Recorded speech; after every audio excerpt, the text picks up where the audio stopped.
സഞ്ജു സാംസനെ ഒന്ന് അനുകരിക്കാമോ എന്നതാണ് ആ കമന്റ്. സഞ്ജു ഫാൻസിന്റെ ഒരു അഭ്യർത്ഥനയാണ്. നടത്തി കൊടുക്കാം അല്ലേ? അതിലൊരു കാര്യം, ഒരു ക്രിയേറ്റിവിറ്റിയും ചെയ്യാം. സഞ്ജുവിന്റെ ഇന്റർവ്യൂ ഒരു ടൈപ്പ് വന്നിട്ട് സഞ്ജു നമ്മളെ വണ്ടിനെ തേടുന്ന് പറഞ്ഞ പാട്ടുണ്ടായിരുന്നല്ലോ ഈ അടുത്ത ഹിറ്റ്, അത് സഞ്ജു പാടുകയാണെങ്കിൽ എങ്ങനെ ഉണ്ടാവും നോക്കാം. അത് വെറൈറ്റി ആയിരിക്കും. ക്രിയേറ്റിവിറ്റി ആണ്.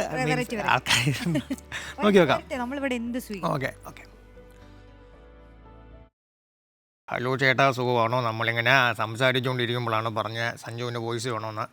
നമ്മൾ കുഴപ്പമില്ല, കേരള ടീമിൻ്റെ ഒരു പൊട്ടൻഷ്യൽ വെച്ച് നോക്കുവാണെങ്കിൽ നമുക്ക് ഒരുപാട് മാച്ചസ് ജയിക്കാൻ പറ്റും.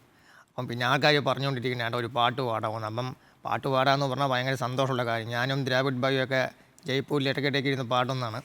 വണ്ടീനെ തേടും ഞാനൊരു പൂവിൻ മുട്ട്, ചഹാലുബായി പാടും വന്നൊന്നിരിക്കാമോ എൻ്റെ ഓമള മാമുഖത്ത്. അപ്പോൾ ചഹാലുബായി എന്ന് പറഞ്ഞാൽ ഭയങ്കരമാണ് ആൾ. ഭയങ്കരമായിട്ട് നമ്മളെ കേരളത്തിലെ ട്രെൻഡൊക്കെ ഫോളോ ചെയ്യുന്ന ആളാണ്. നല്ല ചിരിയാണ് കേട്ടോ. ശരിയപ്പോൾ സഞ്ജു ഇത് കേട്ടാൽ ഉറപ്പായിട്ട് ചിരിക്കും കേട്ടോ. വൈഷ്ണവ് ചിരിച്ചാൽ മതിയായിരുന്നു. ഓക്കെ.